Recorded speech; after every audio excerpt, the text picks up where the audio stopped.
Let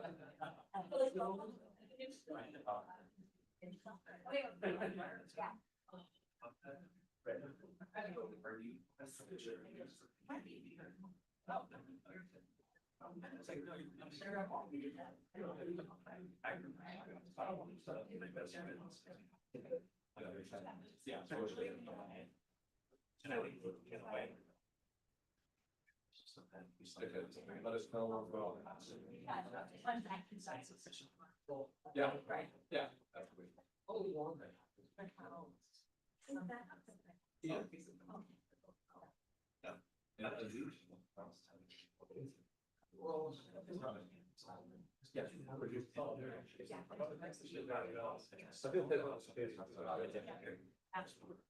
That'd be pretty good, huh? That'd be a good one.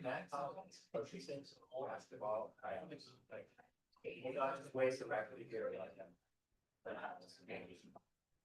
I told them 6 times. Well, he's gonna miss the Pledge of Allegiance. Yeah, I know. That's good. We're ready to go. Yeah.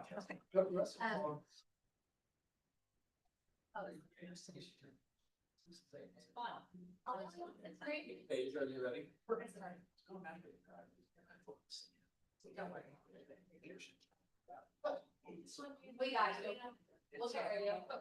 Good evening, everybody. Welcome to our November meeting. I'm going to call this meeting to order. Please stand for the Pledge of Allegiance. I pledge allegiance to the flag of the United States of America and to the republic for which it stands, one nation, under God, indivisible, with liberty and justice for all. Thank you. Welcome, everyone. We're going to get right to things. We're going to start with our student update from ASB President Paige Squires. Hello, everyone. As always, we are starting out with academics. As we all know, for those of us in school right now, it's finals week. Kind of a stressful time with trimester 1 coming to a close. That means that we've got a half day on Thursday, which finishes up our trimester before heading into Thanksgiving break.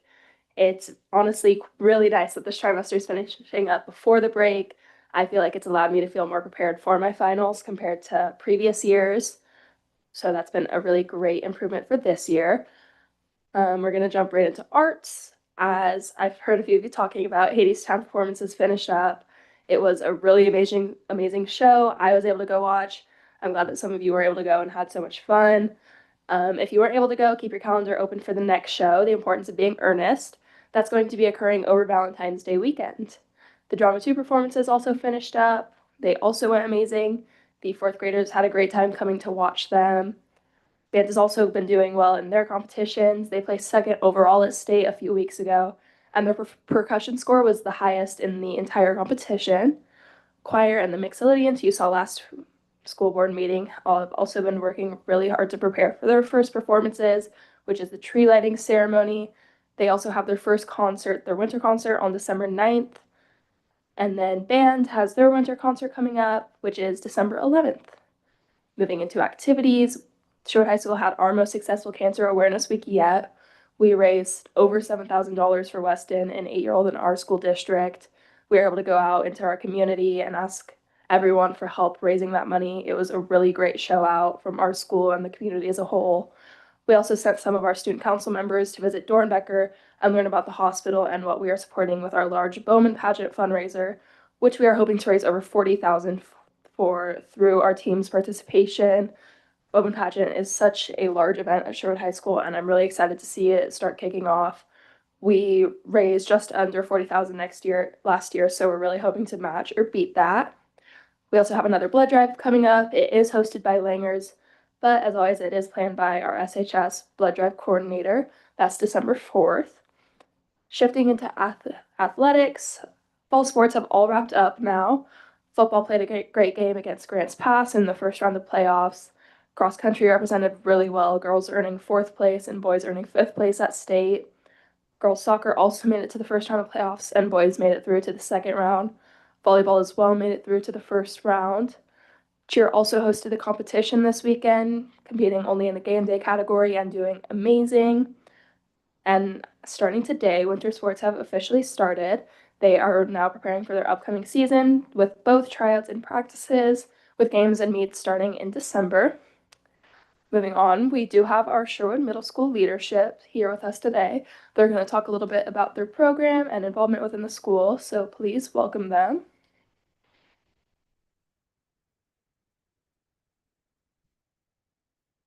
All right, check. All right, this thing is working.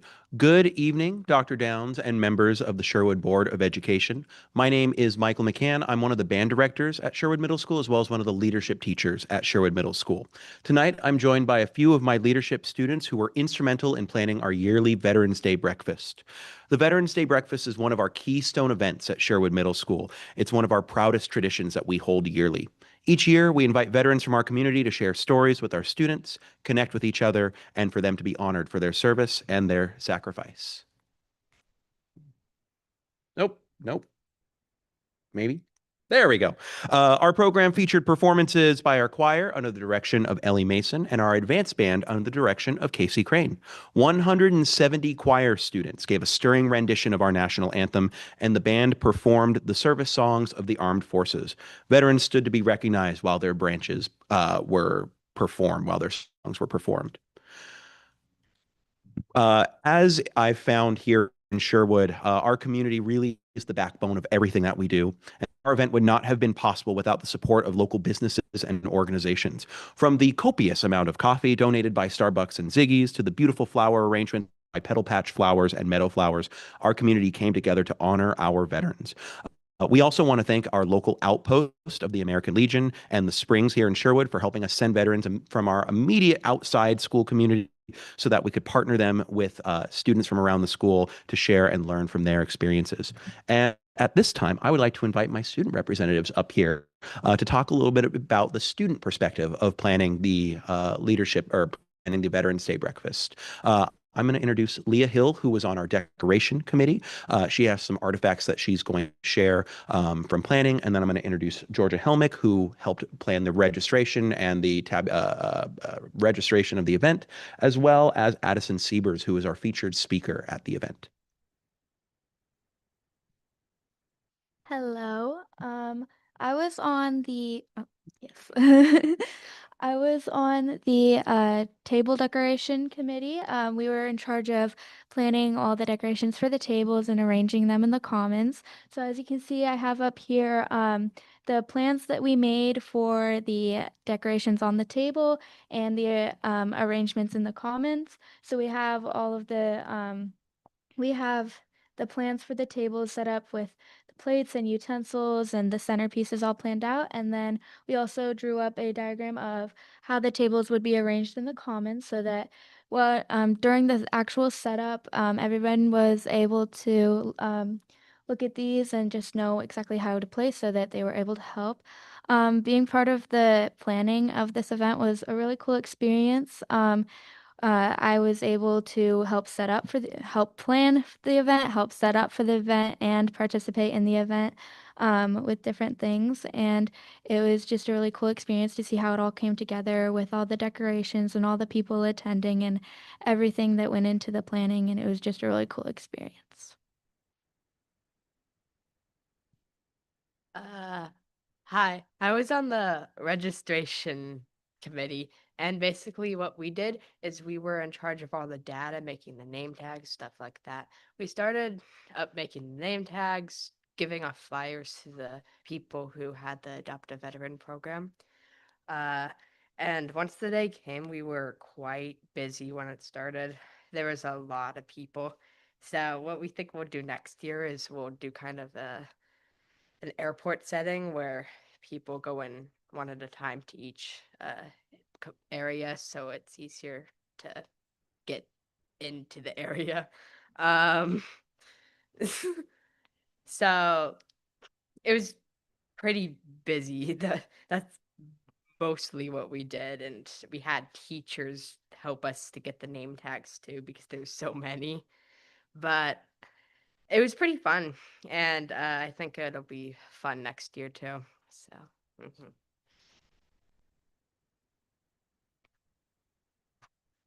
So I worked as a part of the donation committee. Our group called around to different local businesses to ask them for donations of coffee and pastries for the breakfast.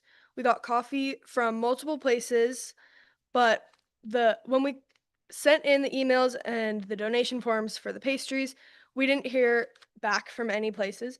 But our PSO was able to get us pastries for the breakfast.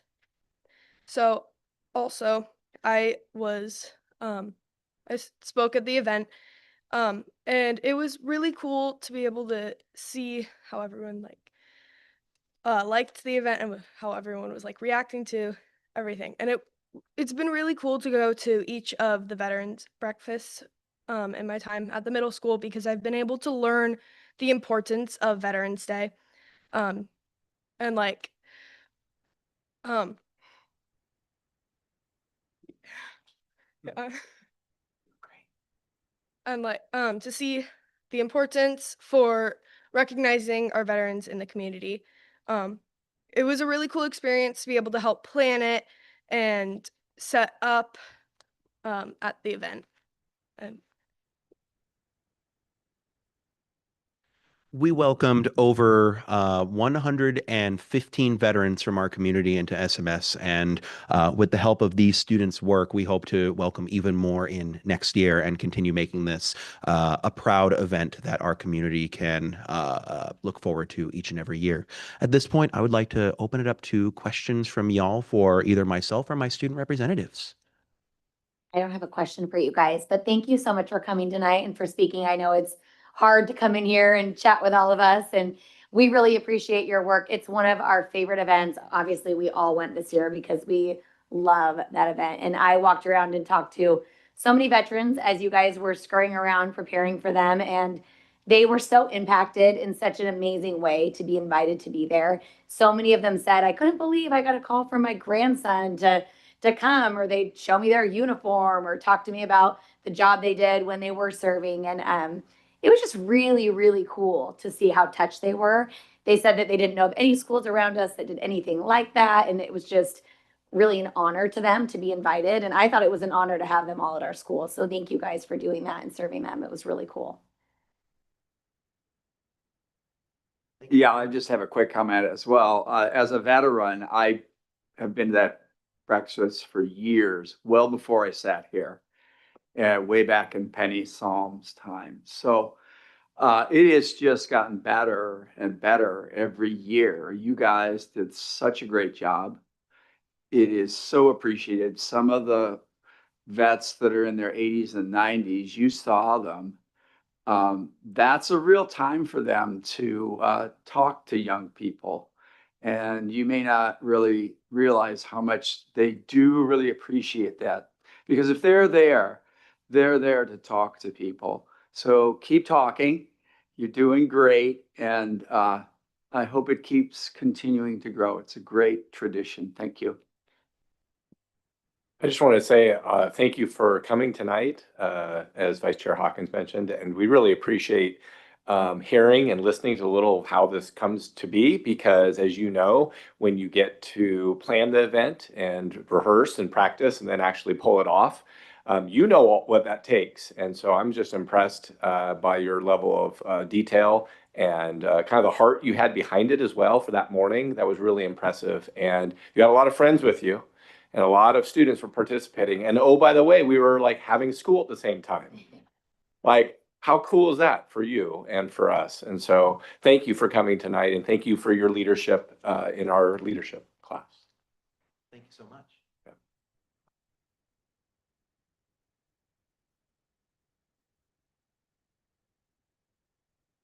You do not have to stay for the remainder of the meeting, but you are more than welcome to. Thank you so much. Okay, moving on to our superintendent update with Dr. Downs. Well, as our folks are leaving, and Paige, I just want to say thank you for your leadership. Paige and I had a chance to meet today with our Paige and our ASB vice president, and I just wanted to publicly thank her for her leadership with our high school. And we had a wonderful conversation today about leadership. I was able to learn from them and hear what they're working on and what's going really well in first trimester. And I was like just asking them a ton of leadership questions. It was super fun. And I had asked them if they what do they want to know and learn from me too. So we had a good conversation there. Wonderful students making a difference for our whole community. They really care and they really want to make a difference at SHS and keep building a really positive culture there. And so I'm just super thankful. It's a volunteer job and they work really hard at it. And I wonder if anyone else knows about that. So, yeah, they could be here one day. You're right. As Paige did mention, for the whole district, we are excited. This is the close of the first trimester, representing about a third of the year, wrapping up very successfully, I might add, and on the backs of a lot of hardworking students and staff. And so as they prepare and lead into a busy week, and a much deserved Friday and next week off for many of our, well, for our students, of course. Now our staff are very busy, but they are very excited to, they want our students to do really well and want to be good communicators. And so our grading day on Friday is really important for us as a community. We are thankful. I am thankful for our community and their support with getting students to and from school and to events. And I can't mention that enough. I know what that takes. You know what that takes. And we are appreciative and hopeful as we are in the next several weeks. We looked at our calendars. Our team today was looking at our calendars over the next couple of weeks, and it's packed in a lot of really good ways. It's packed. We have a lot going on. And so as we head toward the close of 2025, we are just beyond excited. There's a lot of great learning left to do. We have a lot of good opportunities as we start second trimester, and as we have a lot of unique events that happen once a year in this next several weeks. You will be invited to those. Please know you also have full-time lives and you make what you can, and we appreciate that. A couple of highlights since last board meeting. One, I'm gonna say there's a few things that I know others can talk about. Sometimes I feel like I probably take the things that we all do together, and then it comes to you and you're like, Aaron already took that. So I wanted to let you know last week, Danny and I had an opportunity to attend our all-pack gathering, which is our parent group volunteers, and they all the elementary schools gather, and it was put together this year, hosted by the Ridges Pack. They did a phenomenal job. What an amazing group of parent volunteers. What I had an opportunity to share with them is a little bit of our district vision this year around being a fan of one another and just meaning to encourage each other. And that group really does this. They create powerful moments for students and staff. Like they put together really thoughtful things for staff to say, thank you, we care, we're in this together. And our staff appreciate it. And I just had an opportunity to thank them in person. I also was tasked with running a minute to win it game to start as an icebreaker. So I was all in, like, okay, we're going to do that. We were throwing marshmallows all over there.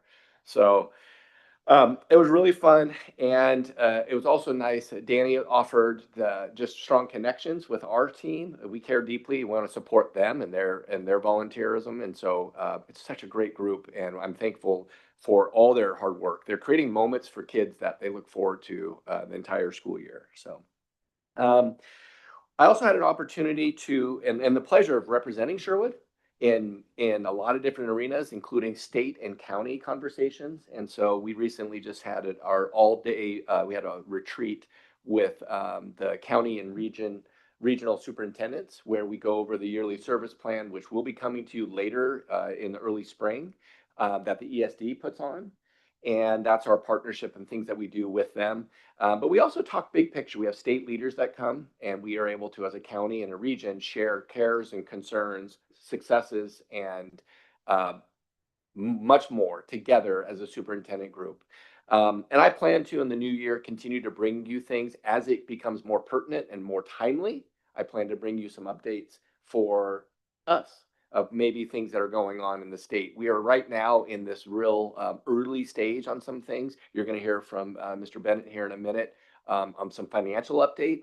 But there's a lot that's going to kind of come a little bit clearer as the new year arrives. So it is my pleasure to represent, and I take it very seriously. How do I represent Sherwood and how I advocate for our students and for our staff? And I love it. It's been great. It's been great to get to know those folks and get to know other colleagues in that work. Chair Carson and I had an opportunity to meet earlier in the month with the city leaders and with our mayor, and we were able to just continue to forge strong relationships and partnerships there, and to share things that we're working on together, and to talk about future as well. And so we're really appreciative of that continued partnership with our city. And though we do so much together, it's really nice to stop and connect. We really appreciate their partnership. So that's all I had tonight. Great. Okay, moving on to board reports. Everyone's full boat tonight. So we're gonna start with Matt. Director Thornton. Yeah. I'll just keep it brief. I just wanted to follow up. I know there's a lot of work that's been done on grades and kind of doing with that. I've had a lot of conversations in the last couple of weeks, and I just want to say it's all been very positive. I think there's the conversations, at least that I've had, a good understanding about kind of where that's going and where we're going to be with that. And I think overall, I think we're making good moves. So I know it's anecdotal, but just wanted to give you that feedback. Also, just want to say this kind of year. I know, Dr. Dan's already kind of mentioned it, but I think this is the time of year where I start to notice. Maybe it's because also like my son's now in middle school, and I think there's more and more activities that start happening. But let's just the massive army of volunteers that are required to make all these things happen. Like when you see it like going through the middle school, and you start recognizing just the numbers of parents and community members volunteering to make things happen. And I guess a recognition of that, and just I guess a thank you if you're watching outside. Thank you for all that, because none of these programs would happen without that. There's just not enough. It's pretty incredible. So anyway, this quick little thank you as we get on the holidays. Matt took about some of my thunder, but with Thanksgiving approaching, I kind of get sentimental, I suppose. And I just wanted to say thanks to the community members that, kind of elected me to this position. I'm learning, I'm growing, hopefully providing information back and forth that is valuable. And I'll continue to try to do that personally. But also, what's become incredible to me is all the opportunities that are at each school. These educators, teachers, and students and volunteers, there are so many things for each student. I really feel like here in Sherwood, every young student, every child, some are young adults, can find something. They can find their people. And they really seem to, as I've watched over the years, that this really does happen. Aaron said Hadestown was incredible, and Dalton and Shuckrow knocked it out of the park, and the rest of the team. But I would encourage community members, if this trickles down, there are lots of things for non-parents in the community to do. The theater and the music programs, it really is high class. This play was incredible. I've been to a lot of high school plays in my lifetime, and it was quite exceptional. A shout out to the administrative team too, working diligently with the grades. Matt had positive flow for the grades, and also these guys have been working diligently for food insecurity. We're in the middle of, a lot of stuff happening out and around us. And I just wanted to say two things about that. The turkey trot is coming up on Thanksgiving. That's a huge food bank opportunity. If anybody wants to walk, you don't have to run, just get out there.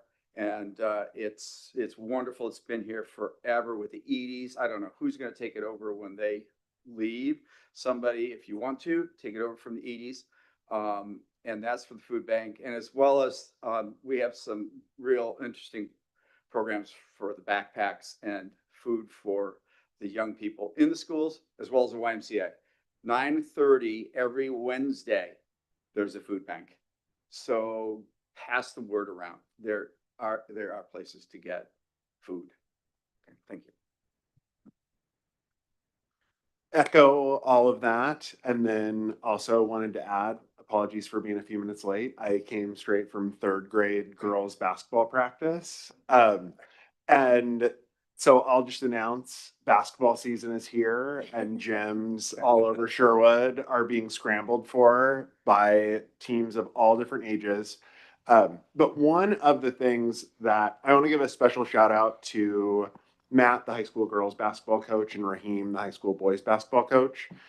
When they were doing orientation for all of the coaches on the boys and girls side this year, not only did they have meetings with us to like run through offensive concepts and things we can do in practice, but they brought in a coach from Bend who every year works with high performing athletes around the state and asks those athletes what were the things that your parents, your community members did to make you successful? What were some of the things that your parents, that community members did that got in the way of you enjoying yourself and your success? And it was such a cool opportunity for parent, I mean, you know, as a parent who's just starting that journey, to be able to hear from the experience of students at the end. And that coach had a lot of really great feedback, a lot of really important things to think about, some things that some people in our community should really think about. But I just want to give a really big shout out to Matt and Raheem for incorporating that into what we're doing and to encourage other folks around the district to think about a similar approach. It can be hard to be a parent, and there's a lot that you don't know. And so having an opportunity to learn from kids who have come through successfully was really appreciated. So thanks to Matt and Raheem. All right. I was going to also thank everybody for working on grades, but I know we've covered that here. I think that we also are on a great track. I believe we are. We've had a lot of feedback. We've had a lot of really good, important meetings to address that feedback. And I think that has been beyond encouraging just to be a part of so many of those meetings. So I won't beat a dead horse, but I know we have a lot of work to do still. And I just wanted to say thank you. I attended the Booster Club auction this weekend. That was amazing. So I just wanted to thank the people who put that on. There's not a large group of people who put that auction on. And although the district does a lot to fund all those programs, there's a lot of things they still need that aren't funded. And so those people work incredibly hard to cover those extra needs, and it's appreciated. And I won a knife block and Pilates, so I'm pretty excited about that. So, yes, separate. I had to really fight for the knife block though. Okay, and then lastly, just a quick plug. Every year we do a pajama event at at 503 Uncorked. It benefits the Share Center. It's kind of a funky event. It's like you wear your pajamas, but then you bring a bunch of pajamas to donate. Some years we collect other things. We do in-kind boxes. We do other things as well. But it's a really fun event. It's the first Sunday of December. So if you'd like to attend, it's, I think, Sunday 3 to 6. If you can't attend, but you want to make a donation, you can certainly make a donation at 503. And they also have a drop box for some other items that they were asking for specifically for teens. So reach out if you want any information about that. That is all. I want a Yeti cooler. Don't tell my husband it's for Christmas. I hope he's not listening right now. And I had to fight. I was on the button. It was like 5 minutes to go. I was like, that cooler's mine. Anyway, so we, Dr. Downs and Abby and I got to visit the charter school at the end of October and go on a little visit. The charter school has kind of been like this secretive thing. We've never had to really talk about the charter school, but their agreement is up with us, with the district this year. It's a 10-year agreement. So we went and had a tour with their principal and their board, and got to see all the classrooms, meet all their departments, their teachers, saw them, navigate through lunch. And the charter school is that by the church. What type of church is it? Well, I know, but isn't like the church right on Main? Yes, yeah, the French church, yes, and it has all the portables with the cute little trees painted on the side. It's a very cool place, very cool. They're almost, they operate at capacity almost, and they do a fantastic job, and we have a great little relationship with them, and we'll be hearing more about that as we navigate their next agreement in the spring, I believe, right? So that was really fun to see all the individual classrooms. And I found out my neighbor teaches 4th grade there when I saw her suddenly. So it was really fun. It was cool. It was really cool. And that is it for my report. We will move on to the consent agenda. Is there a motion? Don't be scared. I motion to pass the consent agenda. Thank you. Is there a second? Second. Wonderful. All those in favor, say aye. Aye. All those opposed, motion carries 5-0. Moving on to public comment. There is no public comment, so we will move right along to information and discussion. And we will start with Brady Stretz and the SPD partnership update.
I just want to say, thank you very much. I have the pleasure and job of partaking in these drills in another district with LOPD.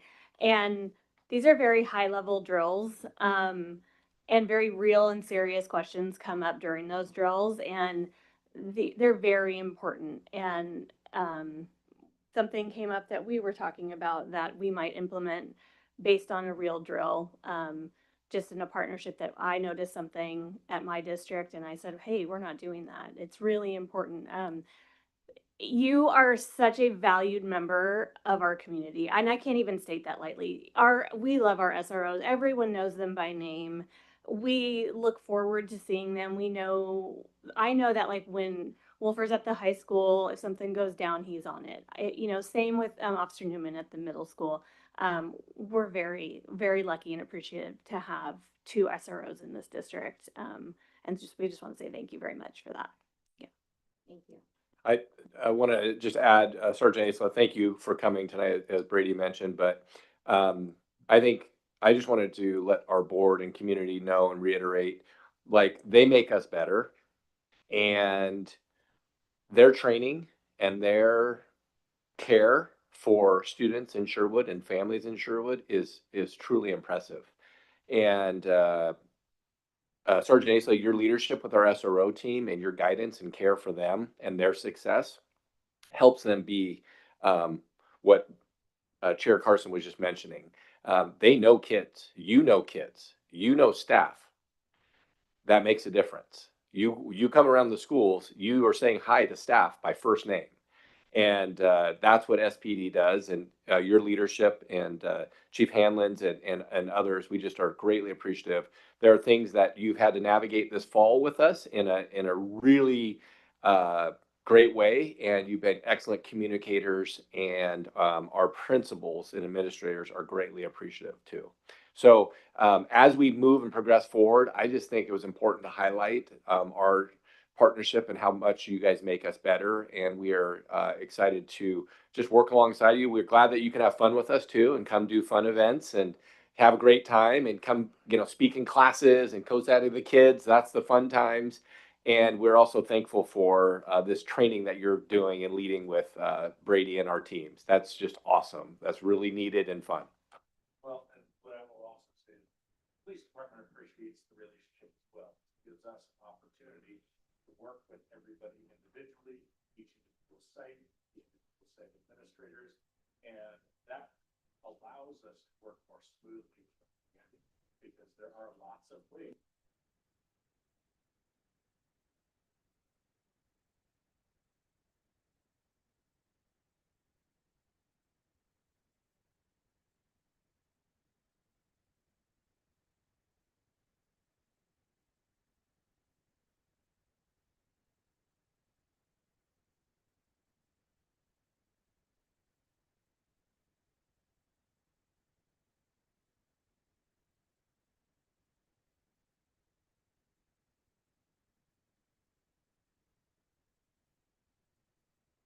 Don't go away, Brady. I won't. Okay, we're going to talk about inclement weather.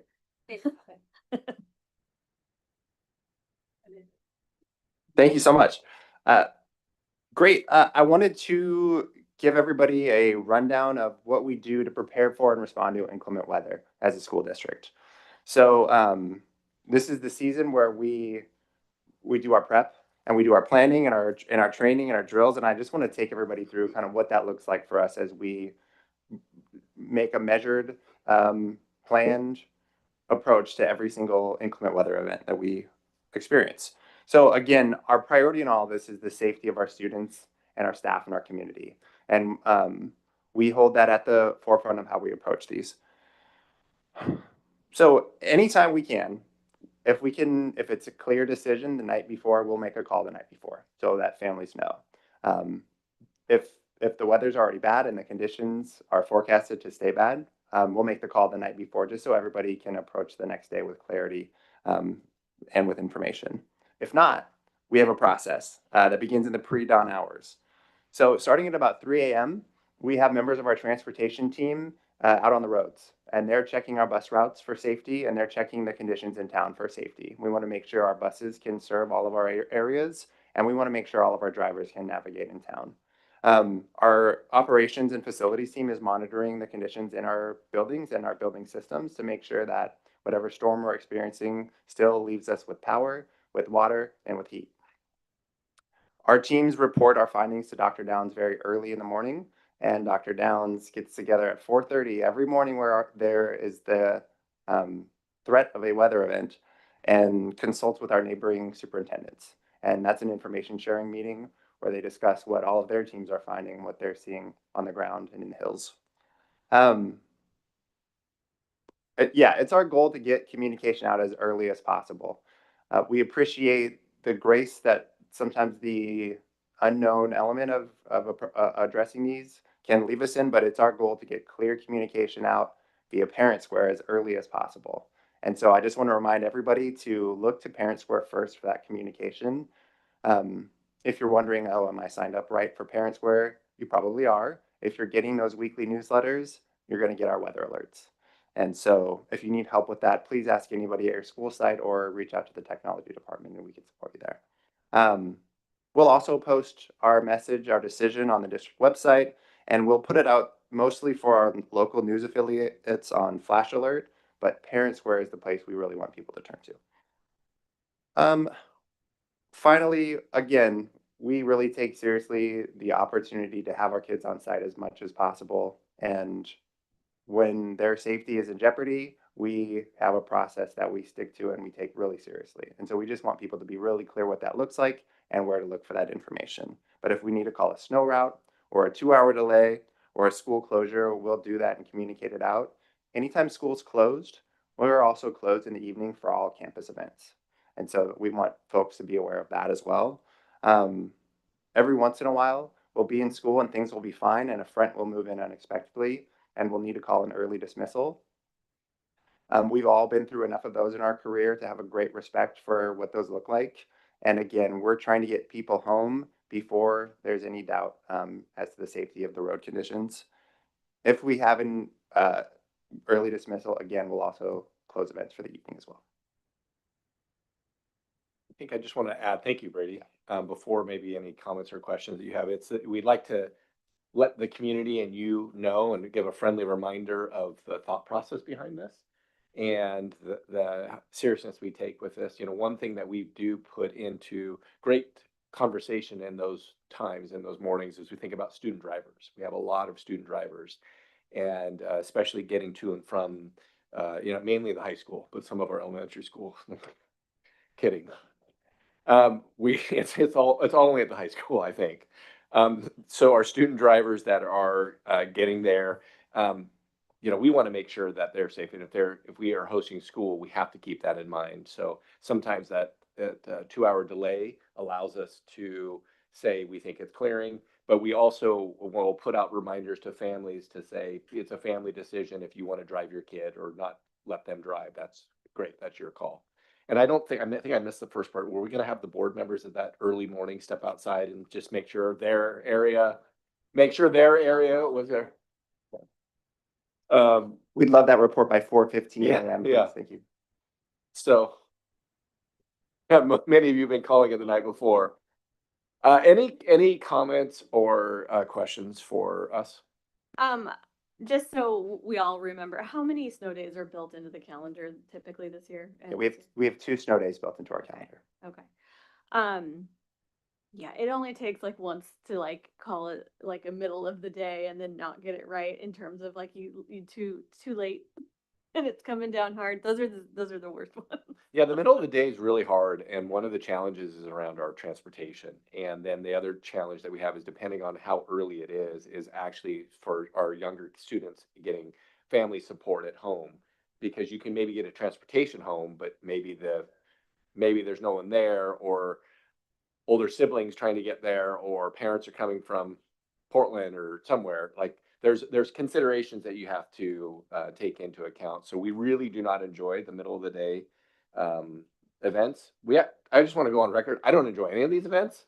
I want our kids to be safe and sound in school and for have no weather events. I used to like snow days as a kid. As a superintendent, I don't enjoy them as much.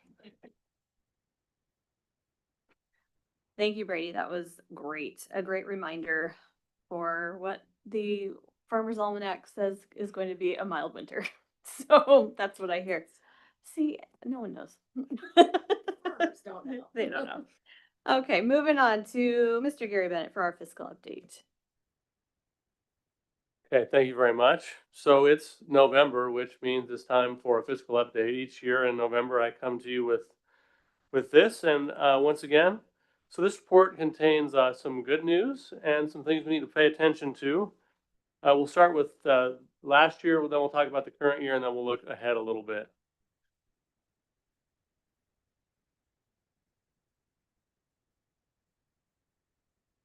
There we go. I'm easily confused by this clicker for some reason.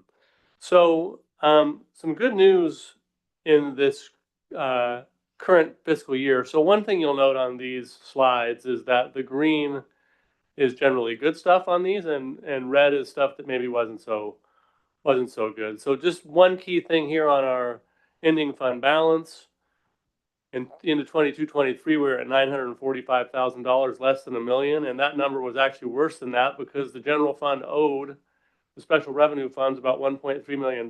So we were actually negative in that fund if you short up the debts. By the end of next year, we got all the way to $2.3 million and paid off the debt. And this year we're at just over $3.3 million. So going in the right direction. The other good news is that the budget was built on a beginning fund balance of about $2.68 million. So we came out better than the budget we put together by quite a bit. So that's good news. So all in all, 24-25 ended up pretty well. We received the first draft of our audit. So these are audited financials, meaning that that is the number. I don't see it changing. And so that's also good news. Gary, can you remind me? I should know after all these years, but what is our targeted percent? And is it 8? So our policy, our board policy is that we'll have 8% unless the board decides to invest the money in a different way. So we've been building towards that, or trying to, as best we can. Perfect. Thank you. So moving on to the special revenue fund. Let's go the correct direction. Okay. So you see the same color pattern there. In 22-23, we were at about $2 million in that fund. We took a huge jump up to 3.9 million in 23-24, and we're at 4.8 this year. The reason for that big jump in between 23-24 is that the general fund paid back the special revenue fund the money that it owed. And we also had some other money come in that we put aside. And so it's been good to see that balance slowly increasing. Some of the big funds that are in this that make up this ending fund balance, for one, there's not a lot of stuff we can spend on payroll in there. Those grants that we can spend on people, we spend those down to the penny every year and make sure that we don't give any money back. Those don't really carry forward too much, maybe a little bit here and there, but for the most part, they don't. But the things that are in there, we have $1.85 million in our construction excise tax fund, and that can be used to pay for any capital goods or capital purchases in the district. So we use that fund to pay for new buses, for example, and other projects throughout the district. We have about $800,000 in our Senate Bill 1149 fund, and those are rebates we get for energy efficient projects that we've already done. And we continue to get rebates until we max out, and then we can use those funds to buy more energy efficient projects. We're using that to fund our lighting project we talked to you about. We can also use it for things like HVAC, and then we'll get more rebates back on that money. So that's a good thing for us. All the fundraising money sits in here. So between PACs and athletics and all that stuff, there's about $600,000 in fundraising money that's in this account. There's about $700,000 in a curriculum account. There's $75,000 in a PERS reserve account. Things of that nature are what sit in this account. So that's why those are adding up, and we haven't been spending the money as fast as we've been bringing it in recently, and that's good because we have some large capital projects we're going to need to do, and those funds will come in helpful.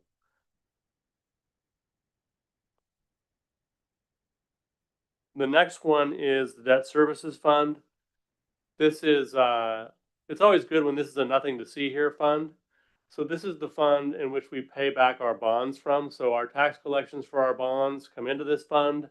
We pay the bills out of this fund, and you want enough left over that you can pay the bill when it's due without having to borrow money from other funds. And that's about what that ending fund balance does, because we collect taxes all the way through August, but our payments due in May. May and June. And so it's nice, it's good to have that money. It just makes things cleaner. And it's always good to have a little bit of reserve in case tax collections don't come in like you think. And so I think this fund's in a pretty healthy place. And there's really not much we need to talk about as it relates to this fund. And stop me if you have questions. I'm just kind of going through. Capital projects funds. So there's the main source of funding for this is our general obligation bonds from 2016. There's also a little bit of money left from our the bond that built the ridges. There's about $50,000 left in that bond. It could be spent on things in that original bond question. Most of the remainder of them are from our 2016 bond. So about 500,000 of that we've set aside for facilities. $4.4 million of this big balance of over $6 million is technology. The reason there's so much in technology is largely because Brady and his team took out a massive grant that we got, a couple million, almost $2 million. Was it $1.7 million? $1.7 million grant that allowed us to just buy a whole cycle of technology on the grant and save our bond money, so we get another cycle out of it. So that's a huge thing. So that's really good. We've got money in a turf reserve fund. We've got money in the Bowman House fund. Those are the kind of things that sort of round out this account. And what's interesting is, and this is some good news. We started the year with 6.1 million. We ended the year with just over 6 million, but we spent, let's say 685. I can't read it from here. And so for one, we're earning quite a bit of interest on that money. Interest rates are still relatively high in the fund that we can invest in that's totally liquid and totally safe. We're earning, it just went down to 4.5% this week. So that's pretty good earnings on our funds. And then we had a couple of we sold a couple of easements, one for the land bridge. You might remember the high school, the city purchased that chunk of land from us, and then Clean Water Services purchased an easement from us for a sewer that's running through one of our properties. And so that added to the fund also. So that's good news because those will come in much needed for some capital projects that will help us. And so that's good news.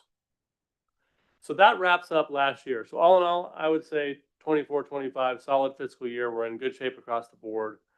And to top that off, it appears we have a clean audit this year as well with no significant findings at all. So it's also a piece of good news. The ink isn't dry yet, so I probably shouldn't have said it, but all in all, it looks pretty good. Nope, we said it. So now the auditor has to. That's true. It's now official. Yeah. I'll take a motion. I can't change the slide, however. Okay. So since I just kind of want to set the stage a little bit here. So since we adopted our budget, and it's important to remember that while neighboring districts were reducing, we were adding teachers to try to keep elementary class sizes at bay. And I think we did a pretty good job of that. There's always some that are higher than others, but we're really pleased we could do that. After we did that, or kind of while we were doing it and then more after, we ended up having to add a lot of certified staff, nursing staff, classified staff to serve some students with some high needs. And we adopted a robust classified contract. And we had no increase to the sped cap. So we had a lot of things kind of going against us a little bit. And our grants came in a couple $100,000 less than budget. And of course, in the last couple of years, they've come in, meaning that the state, I should probably explain what that means. The state gives us an allocation in the spring, and we build our budget based on that. And then we get the actual funding in September. And so we got about $200,000 less in our state grants than we anticipated getting. And the other thing that happened to us is when you kind of build a grant, you say, well, we're going to have 2 PE teachers and we're going to have 6 counselors. And you don't know if those are brand new teachers or if they're teachers who've been around for a while. And so you make your best guess. Every year before this year, we built a grant to X and we'd had X minus 200. This year we had X plus like 130. So not only did we get hit with the $200,000 under in the grant, we had a little more in there than we thought. So, and the good news is even with all this, we're still in pretty good shape. So that's good news. I just wanted to build some context of sort of what this path has looked like since I'm sure you remember me saying this budget will be out of date before you get home. And that's just the way it works. And that's what we're experiencing. But all in all, we're still in pretty good shape, but we're at a place where we need to not panic, but we need to manage ourselves going forward. And I'll talk about what that looks like. So I really wish I had better eyes right now. Oh, you printed out the giant one. Oh, you got out the giant one for me. You're so good to me. So I still can't see it. For the record, Gary, I can't see up there either. Yeah, there we Yeah. go. My arms are just too short. My eyes are fine. My arms just need to. Okay, let's get back on track, Gary. So the green is the good news, and so you can see that our ending fund balance this year is at $3.3 million, and next year, at the end of next year, I'm projecting somewhere in the neighborhood of 2.6. Now, one caveat I will give you is, guess what number I projected last November? Like 2.6. And I think that number was a little bit more conservative than this one. So I don't know that we'll get all the way back up, but I'm hoping to see this improve, especially as we take some steps to manage our budget. So just know that when I said 2.6 last year, it was pretty conservative. We ended up with about 600 grand more than that. So there is some more good news on this. There is some good news on this slide as well, in that this is our total resources available. And if you look up here and you see the variance, if it has no parentheses around it, it means it's good. If it has parentheses around it, it means it's not so good. And so this number right here is our total resources available. They're $188,000 above what we budgeted. And this down here is our costs, and our total costs are about $78,000 less than we budgeted. So all that is in good shape. And we're looking to end the year in not in too bad of a place. The two numbers that are a little bit concerning to me, I'll show you why this is happening first, is that you can see this is where that $900,000 in the state high cost disability fund that didn't come through sits. There's other things in that line item, but that's where we're short $822,000. And then our salaries are higher than we expected, largely because of all the people we had to add sort of late in the game. So what that's resulting in, and I should have probably circled these two numbers also. This number right here is our operating revenue number, the 7.39, I think it says. That's how much money we bring in during the course of the school year, or we're projected to bring in. And what's the challenge is this number down here, this 74,287, that number down there is how much money we expect to spend during the year. So on our revenue from the year, which doesn't include our ending fund balance, just how much we get from sources beside fund balance, it'd be like having $2,000 in your checking account, bringing in $1,800 in revenue and having $2,000 worth of expenses. That's kind of what this looks like. So our revenue may yet be higher than this. Our expenses may yet be lower than this. We'll start managing our budget, and what that looks like is reducing discretionary spending where it makes sense. Someone resigns, or in the middle of the school year, which we have resignations all the time, look at all those positions, decide which ones we need to bring back, which ones we don't. And you try to do your best to manage this, and we can be pretty successful with that. And so we'll come back and let you know what that looks like. Dr. Kaufman, I can see you have a question in the waiting. Well, two things just to point. One, to really emphasize that, because I know that sometimes when we provide mid-year updates, we want to always remind people that this is us being conservative and planning for the worst so that we can take corrective action and make sure that we end up in a good position by the end of the school year. And so just so that everybody knows, we report the worst case scenario so that we can work toward a good outcome for everyone. And then the other thing that I just want to call everybody's attention to, up in those total resources. So we had better than expected support from local sources, which is the levy funds that are the community funding our schools, and pretty catastrophic, or I guess not catastrophic, but a pretty significant drop in state support. So that's just a reminder to everybody out in the community that the support that we offer for our schools is really important. And as Salem continues to kind of disinvest in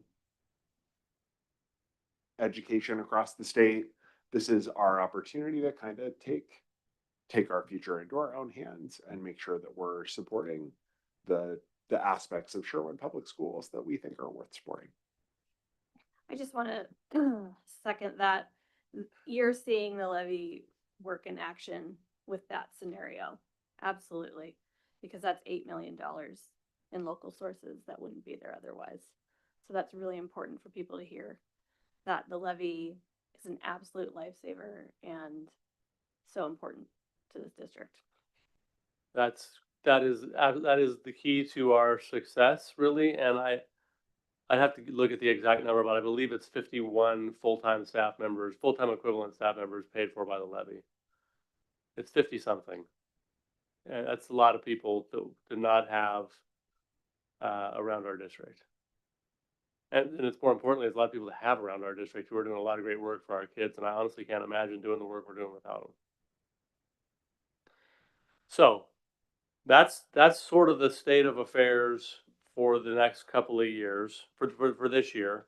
We'll look forward to this chart. This is one that I said it before and I'll remind you again. I think this is a chart that the board should ask to see every year. If I don't show it to you, please ask me to show it to you. And if when I'm long gone, somebody doesn't show it to you, please ask them to show it to you. I think it's a really important chart because you could have seen our financial misfortunes if you started just looking at ending fund balance in 2020, 2021, and where we were headed for 2022. And if we didn't intervene, where we would have been in 2023. And just by looking at that, you can tell a lot about the financial health of the district. And so you can see here that we sort of hit the bottom in 22 and 23.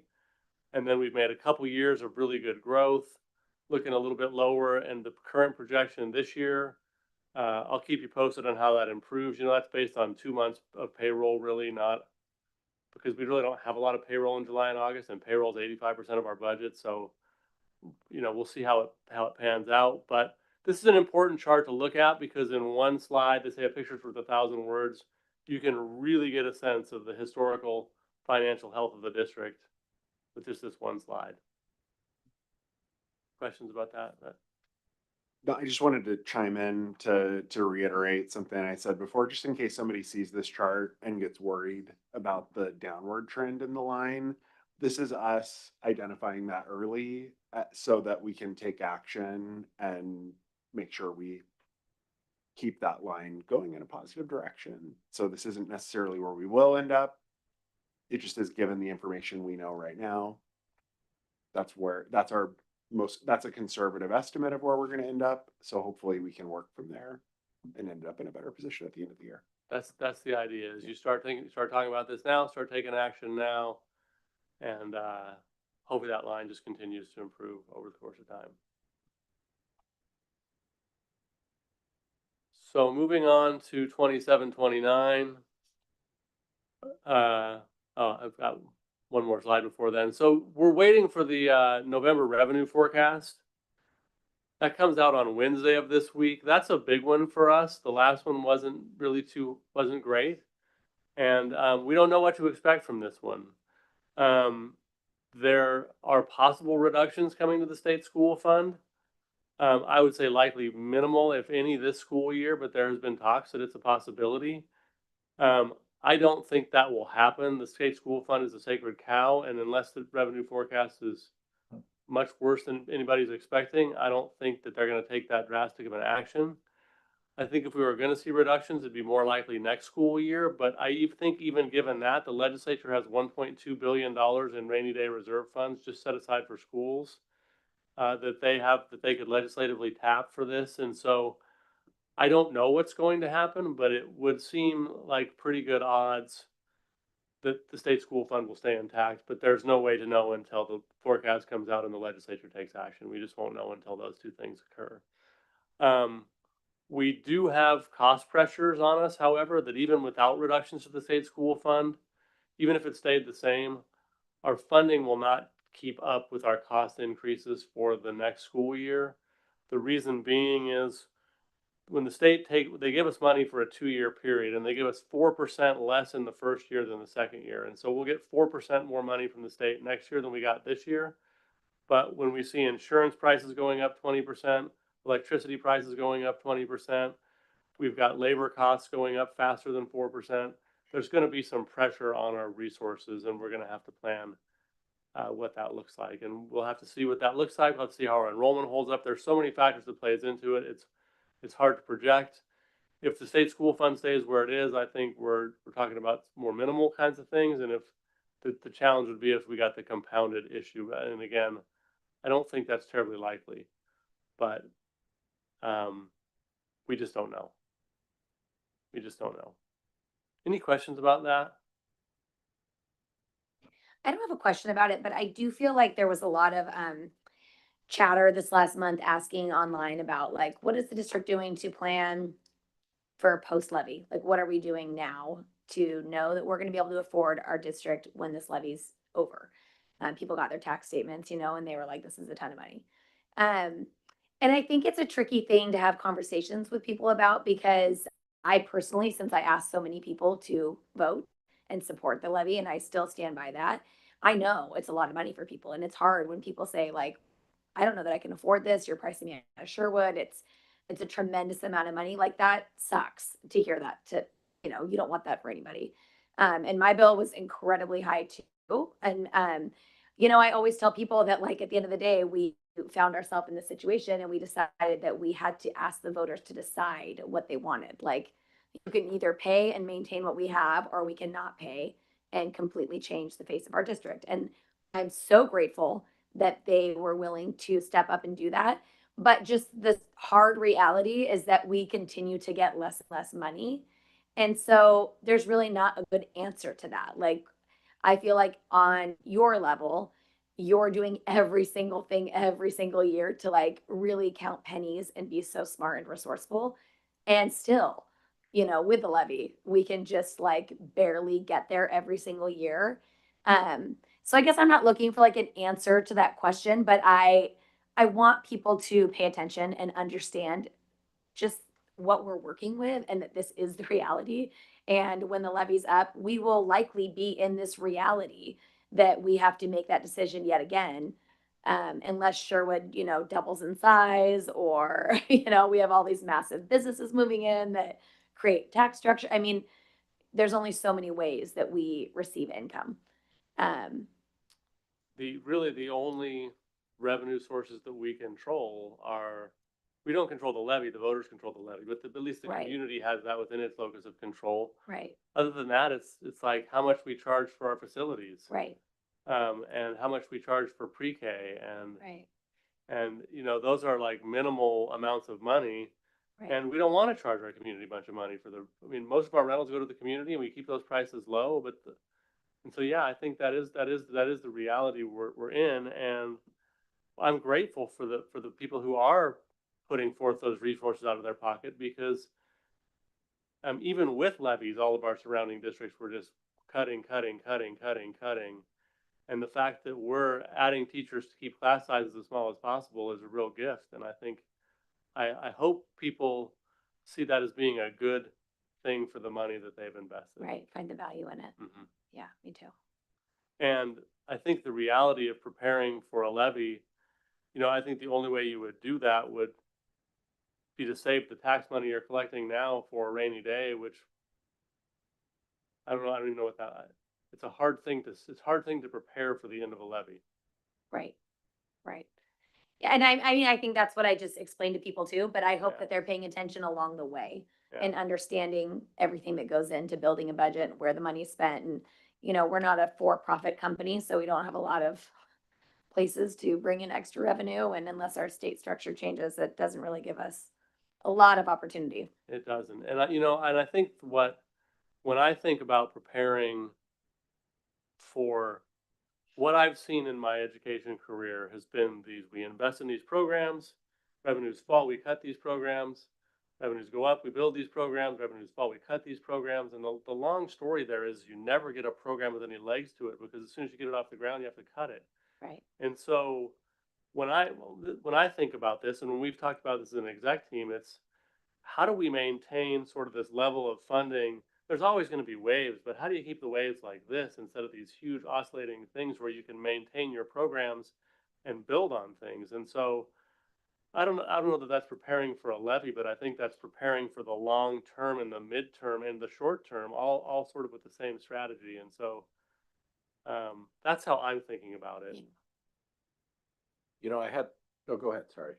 Oh, I was just gonna kind of echo that and say one of the things that I think we all need to keep in mind to when we see sentiments like that is how do we prepare to help people in Sherwood make an informed decision once it's time to reconsider the levy. And one of the things that was really unfortunate about the budget problems that we had a few years ago is it really compressed that amount of time. And I feel like we didn't have enough time to have a really in-depth conversation about it that let people really understand what is our reality, what are we facing under these alternate scenarios, and then put it to the community and say like, all right, well, which of these would you like? And I think that something that we can start doing now is laying the groundwork for having that conversation and helping people to understand here are the constraints we face, here are the things that we can change, here are the things that we can't change. So within these constraints, here are the choices that we have. And so hopefully we can make that not easy for people, but clear for people to sit and decide or to consider that choice. Well, I think it's easy in some ways because Gary, you do a really good job of handling all those waves, and I know you feel every one of them. But because, honestly, because you do such a good job of not making that felt to students, like we get to live a little bit in this bliss of not realizing how difficult it is to manage that. And that's great while you're just going about your everyday life. But like, really, I want people to be able to understand that, like, although your kid is experiencing like a pretty mild, normal school year, like these are the things we navigate all the time just to keep it the way it feels for you right now. And that's with the levy funds in place. So, you know, it's just, it is important to have those conversations. And I really appreciate that you prepared this and brought this to us. And I know budget is not like the most exciting thing to always talk about, but I think our community needs to have regular updates of what we're doing and how we're managing it. I agree. I think to Matt's point, we're just going to have a longer runway for the second time around, but that doesn't mean it's any less important than it was the first time.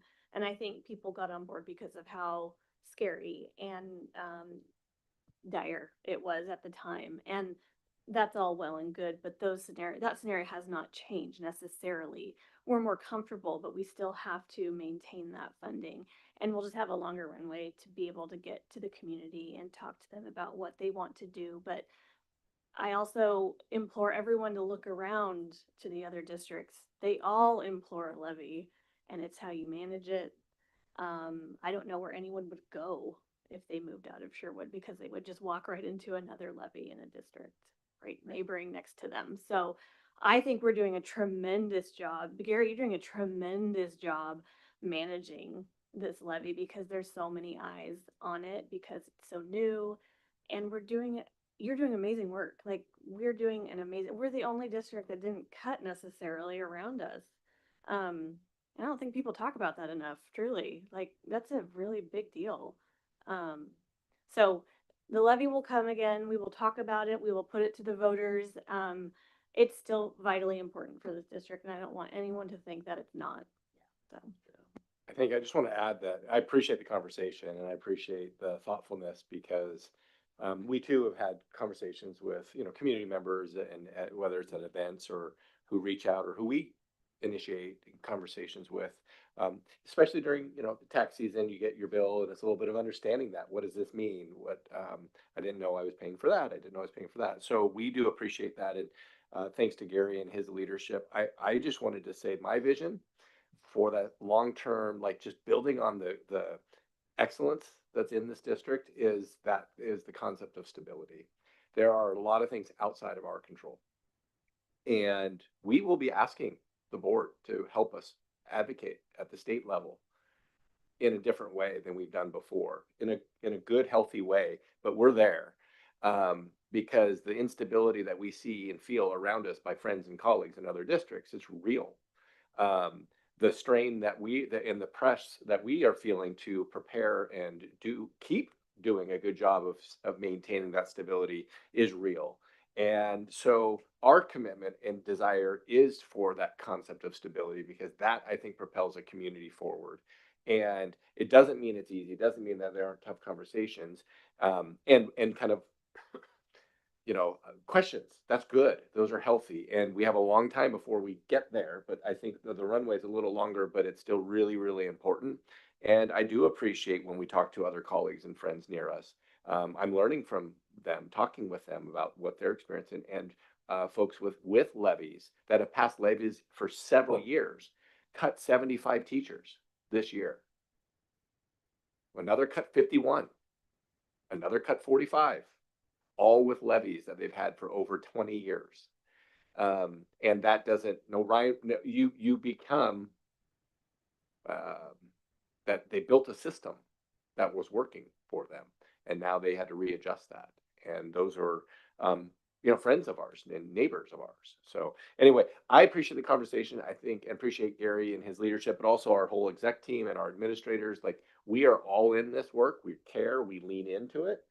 This is important to us. And like I said, I will be coming back to you when we have a little more, there's a little bit, we don't have the information, not clear right now, but when it gets a little clearer, there's going to be some asks that I have of our team and of myself and us, of how does it look to advocate? What does that mean? How can we step in as boards? And we aren't alone. There's going to be a big group effort on that with boards and with superintendents. And I know I've talked to each of you individually about this. I know you are all in on that conversation together of how to build that stability across Oregon. And then, sorry, not to be a broken record about some of this stuff, but not only when people hear about Salem cutting funding, it's not just that they cut funding, but they also cause us to direct funding in ways that we wouldn't necessarily direct otherwise. And so they're, even within a reduced revenue structure, there's kind of compounding complications that we have to face. And so having local money that is under local control is especially important when we're getting reduced allocations and additional constraints over what we can spend state money on.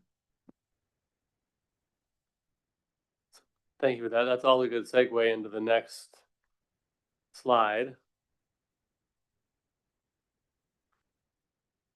So looking ahead, and I think this is why there's some advocacy coming, is I think we'll need to kind of work together on this. So you might recall that we had a 1.68 temporary reduction in our PERS rates this year, where the legislature had some one-time money and they decided to apply it, instead of applying it over to the whole balance of PERS, they applied this extra money that they had over 2 years. And so that saved us 1.68%, which is about $650,000 each for this year and next year, for $1.3 million total.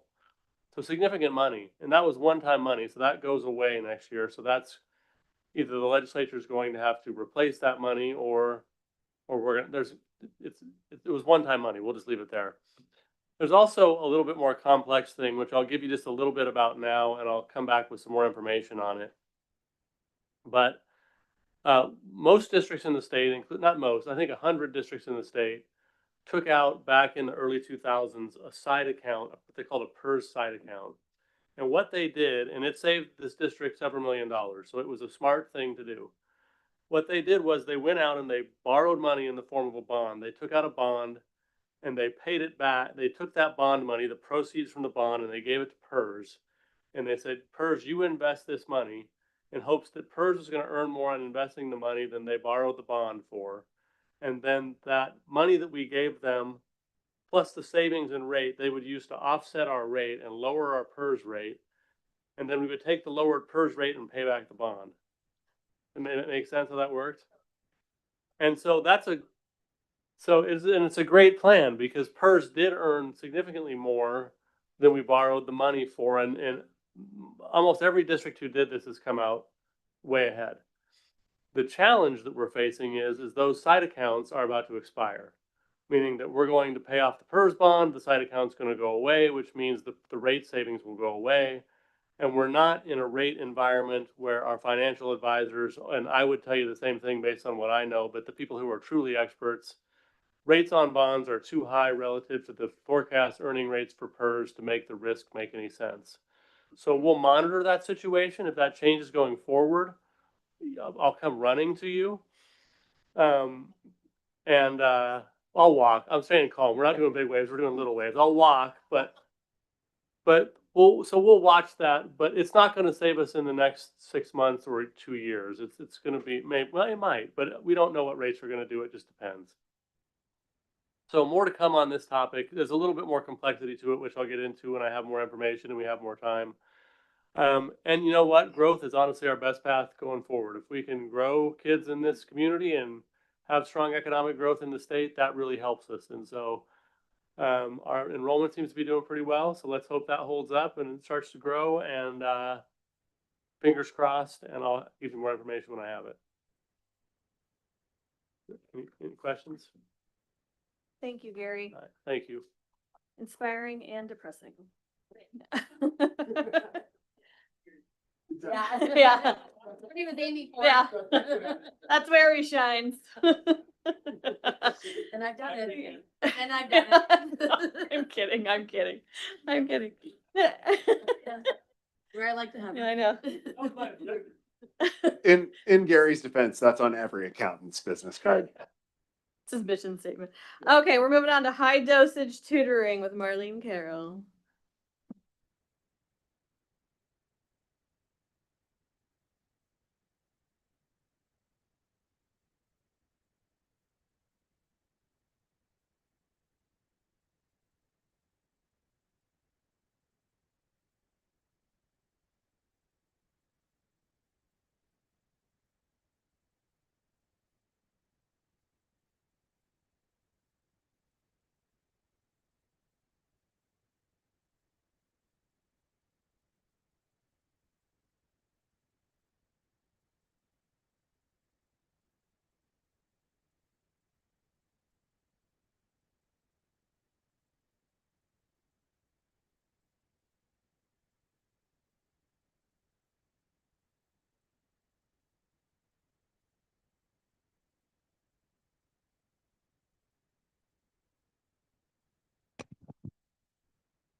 All right.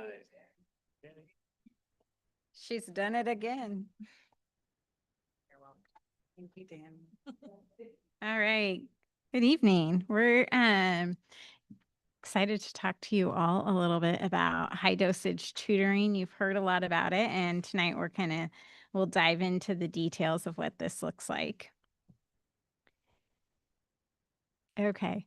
So I'm going to give you a rundown of what high dosage tutoring is. We've talked to you a lot about this during our integrated programs, planning and budget proposals, and this will be some of the work that we're moving forward with around our early literacy grant. So that early literacy grant is fun. Those are funds that we are directed to use in a certain way. And we're going to share one of the components, that we're using the funds for tonight, which is high dosage tutoring. So high dosage tutoring is very specific. And these are some of the components that are included in high dosage tutoring for our students and some of the requirements that we have to fulfill in order to spend the money on this component of the early literacy grant. So the first is schedule.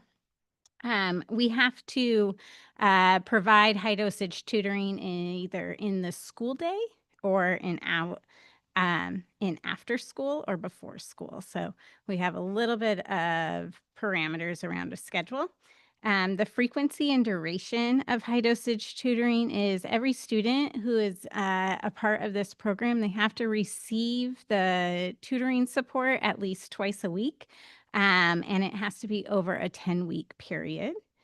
Our student groupings, the state requires us to have 4 or fewer students in a group.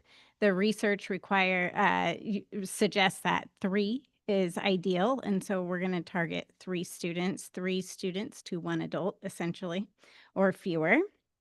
It has to be based on the science of reading and writing. And so what that looks like is you want an integrated reading and writing approach for students, as well as based in the science of reading. So our tutors will be teaching using phonemic awareness, which is when you hear and identify the phonemes or the sounds. Phonics, that's like connecting the sounds of the letters and or in some cases in English groups of letters. The fluency, how quickly students read, and vocabulary and comprehension. Those are some things that we're pretty familiar with probably. So the program will be focused on integrating all of those skills together, and that's a requirement. It has to be culturally responsive, which just means student-centered. Perhaps if we are working with English learners and their home language Spanish, we would, any words that maybe are cognates of the English word, we would be talking to them about that. That might be an example of what that would look like. It has to be developmentally appropriate. This is for kindergarten through third graders, so really high engaging activities that we're doing with students. Maybe they're kind of game-like, multisensory. Yeah. Emily will talk to you a little bit about what this looks like in the classroom. And then we have to have it data informed, which just means that we're making decisions on who's in the program and who's not in the program based off of their assessment data that we see. So we use DIBELS and we use MAPS assessment. It's also just the assessment in the programs that the tutors will see. They'll make real-time decisions about what students need for that. We have to have consistency in tutors for this program. And so that means that we really want our tutors to be hired by our district instead of like an outside program, because we want them to be trained in what we do here in Sherwood, our curriculum, and then they come every day. Kids see them regularly in the buildings and they're part of that community. And then communication. So a part of high dosage tutoring is there's a lot of people in the schools that you have to communicate with, including like the instructional coach, the classroom teacher, if students are working with any other adults, all of that communication. Yeah, if they are, Emily was saying, if they're being served by a specialist like special education or a speech and language or ELD specialist or DLI support, which is dual language and immersion support, then like all of that communication has to happen as well. And that's a part of the requirements of the program. So that is kind of a deep dive into what high dosage tutoring is and all the requirements of it. And we wanted to talk a little bit about why we're choosing high dosage tutoring and going into it. So one is that our strategic plan and our integrated programs outcomes, we really want to focus on reducing those academic disparities in early literacy and math. This definitely focuses on that early literacy piece. So we're seeing really good gains. We had about 66% of our third graders meet or exceed that state assessment, and this year's goal is around 67.7%, is what we're hoping for. If we go over that, that's even better, but this high dosage tutoring, these efforts will work towards improving those outcomes for students. It is just, I already mentioned, but this is a component of that early literacy grant for integrated programs. And then how it fits into our MTSS system that we've been working on for the last 5 years, building up, getting started, is this is a tier 2 or tier 3 intervention. So it is different than like whole group or core instruction, what the classroom teacher would be doing in the classroom. This is in addition to that. And now I'm going to turn it over to Mr. Shekaro, and he's going to talk a little bit about what our implementation plan looks like and the work that we've been doing this year and will be doing in future years. Can I ask Yes. a quick question? What is the significance of 67.7 as a target? We work with with the state, and we go over what we co-plan our targets. And our target is they take like over the next 5 years what our average target should be for students in integrated programs, like those longitudinal growth targets. Ours was every year increasing about 1.7% is, and how they calculate that is they look at past data and kind of average it out and then expand that over 5 years, essentially. Yeah. Quick clarifying question. Yes. So I know what we're talking about right now is K3, because that's our early literacy grant. But I mean, when we're talking about high dosage tutoring programs in the district in general, that's beyond third grade, right? Like I've seen that what I thought was middle school doing something similar to this. Am I We incorrect? Or- Yeah, we have some middle school high dosage tutoring last year. And we use Title III dollars for that. So that's a different grant program. It was specifically focused on students who are learning English and newcomer students. And so you can do that same type of instruction, like high dosage tutoring for all sorts of needs. So anybody who falls in that tier 2 or tier 3 intervention, in our MTSS system, high dosage tutoring is a really strong evidence-based strategy to get those kids up to grade level in whatever area. It is a well-researched strategy to support students. And so we could use it for our English learners who are trying to learn English, or students who are maybe behind in math. We could give that high dosage, high frequency instruction to them to support them in their learning. Yeah. So we are doing these kinds of things in other grades, but I know we're specifically talking about our early literacy grant in this context, but. Right. We are doing them in other grades. This is different because, and you'll hear, this is kind of a more robust implementation than what we've done in other grades, because there's just a lot more funding for it. So Patrick's going to kind of talk to you a little bit about what implementation looks like. It's different than having a one-off teacher providing some high dosage tutoring after school for a short period of time. All right. Just to expand on that, Matt, so some of the key differences are we're using a set curriculum that is based on the science of reading. So in that case, you can expand that to other content areas, but it's a set curriculum that's of high quality and proven to be high quality. So that's one key difference. So it's not just like a teacher working on like a homework club, for example. And the second is the structure and how systematic that instruction is. So it happens over a certain number of weeks for a certain period of time. So we can totally do this kind of stuff, these practices in other settings. As it applies to this specific grant, we must follow those criteria and others. Okay, I'm here to talk about implementation. So I am supporting the elementary crew to get this off the ground in a way that makes sense for them in their schools. I'll split this up into 2 years. Last year was a year in which we ran somewhat of a trial using a small group of students in ELD using a grant source called Title III. So that's for students who are learning English.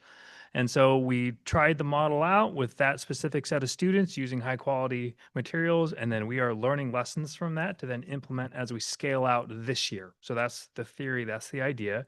So that's one strand of work.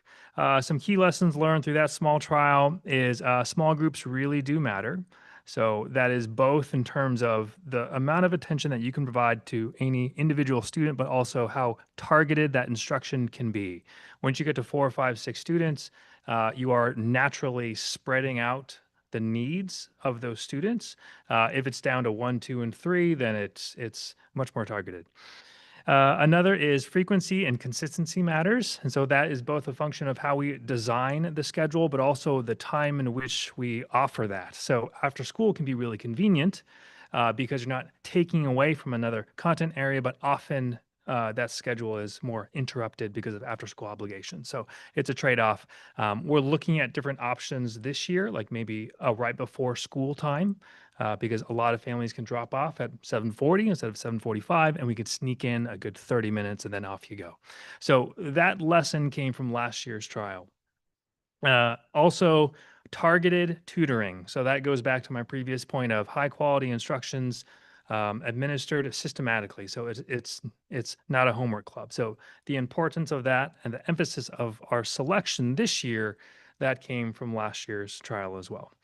There was another strand of work last spring. So this happened mainly in May and June. So it was a very busy time, but well worth the time. Myself, Marlene, and two instructional coaches attended a 7-part series in which we worked with ESD partners and other districts nationally to understand what are the best practices that we can implement and what are the different approaches to implementation. So they ranged broadly from small districts that are trying to do their own thing to big organizations who are like startups and doing their own third-party tutoring business. So it was a wide range, but the research is right there in front of you. So that was a great point of learning for us. And then our task from there was to make smart choices around how we implement and execute for this year. What's on this next slide here? Okay, okay. As it comes, actually, let me back up. I know there's not a lot on that slide, but some key decisions that came out of that series last May is we had a key decision point in which we have about the funding where we could hire a certified lit specialist to provide direct support to students and any coordination support, or we can hire a greater number of instructional assistants, knowing that coordination, especially in this startup time period, will fall on the shoulders of our instructional coaches and others. So we chose to focus on more direct support for students. I think that was the right choice. It has been a really huge lift for our instructional coaches. I know, Emily, if you walk by Kate's office, she seems more stressed this year and there's just papers everywhere. So that is a natural byproduct. It's something that we went into knowing that that would be the case. A smart choice for us, given the scale that we can operate in and something that we can direct more towards students. Another key decision that we made is there are options and different approaches that we can take with this. We decided to, as much as possible, utilize our current system of tier 2 and tier 3 interventions and expand on that. So what that means is we have a group of IAs already that work in each of our buildings. As much as we can utilize their skill set, works for us. The structure works for us as well.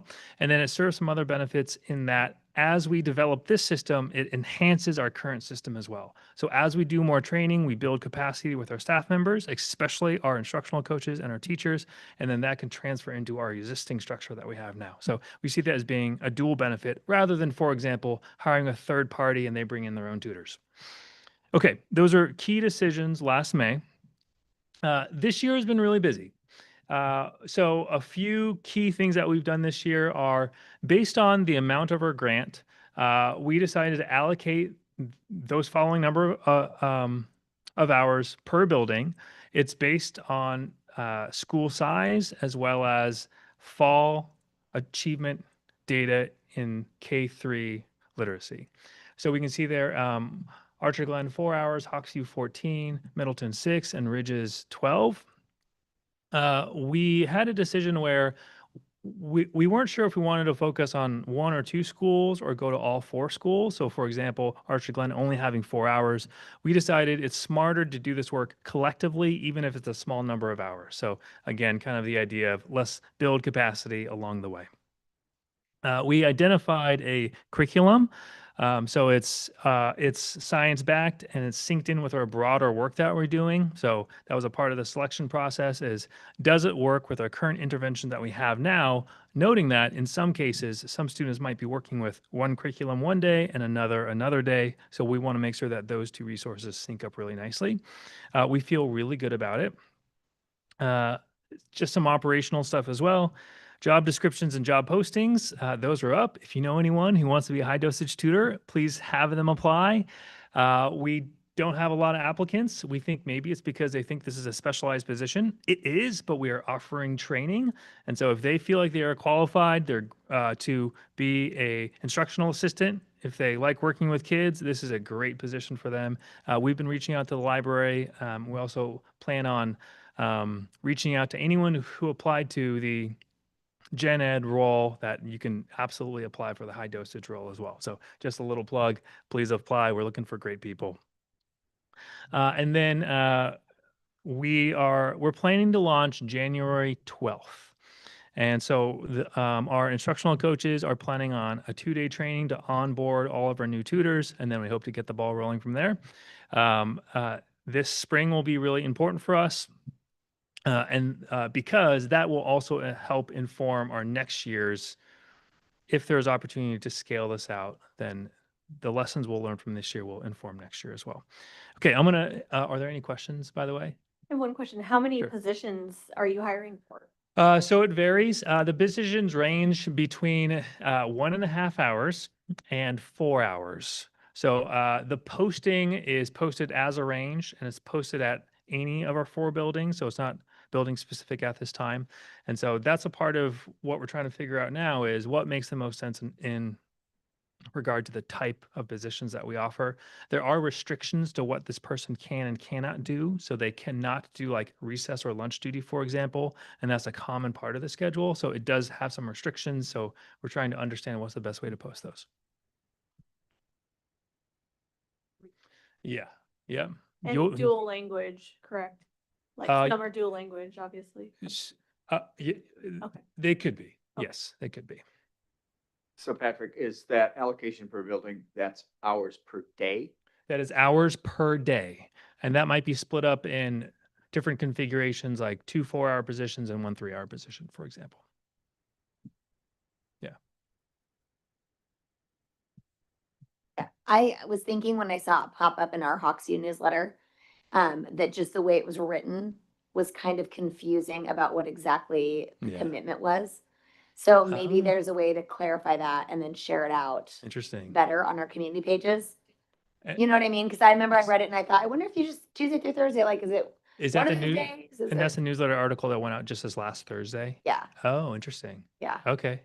So maybe if we can tighten up what you're really looking for, Let's talk afterwards. there's probably a better way to push it out. Okay.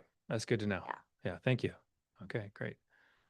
Okay. I'm going to pass it over to Emily, who did some of this last year, and she'll talk about what that looks like in the real setting. Yeah. Okay. Share. Hi, my name is Emily Smith. This year I teach 1st and 2nd grade. I teach a blend at Hawksview. Last year I got the opportunity to do some high dosage tutoring after school. I had a group and it was another teacher and I. We shared 4 or 5 kids. They were 4th grade DLI students. We targeted science content area. We did a really fun unit on Rube Goldberg machines. One of my favorite units. We had a lot of fun playing, bringing vocabulary, sentence structure, and science content to life in a real world setting. But having that hands-on access to science content and being really specific about vocabulary we were using, how to answer sentences, how to form paragraphs, how to explain science content was really, really important. So I just came as an advocate of how important this program is. The kids that I see in my classroom that need extra hours with accessing learning starts at this foundational level. Learning to read is one of the most, obviously, the most important thing you can do as an educator. Since switching down to 2nd grade, I was able to take the letters training through the district that the district paid for. Life-changing. It was absolutely wonderful. being able to be a teacher that can teach specific kids that don't just learn to read. Like there are some kids obviously that are just brought to life, but that don't know how to read, giving them those targeted skills to be readers has been one of the greatest joys of my life. This program has the ability to reach those kids. And the training that these IAs will get is phenomenal. As at my school and at other schools, the instructional coaches are so strong. The curriculum is really wonderful. From taking letters, I was like, okay, what curriculum do we have to use that we can do these specific skills, that it's multisensory, that we're building the phonemic awareness, that we're building these targeted skills to make readers and writers. And it was UFly that people kept saying, oh, this is it, this is it. And so I was building my own curriculum for a little bit, just trying to catch up. And Kate has found another curriculum that's just as wonderful. So it's a program that works. And so I really encourage others to apply for this position because it can be just a great joy. So it was a phenomenal experience for me, and I didn't know it was before school, so I mean.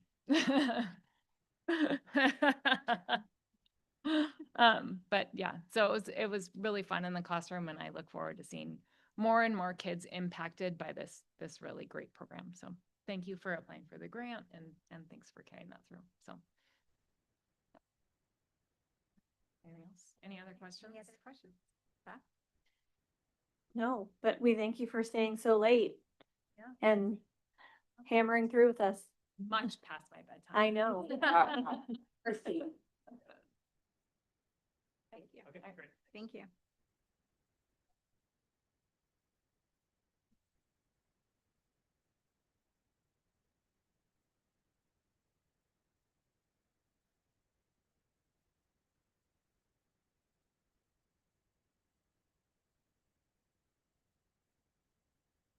Okay, moving on.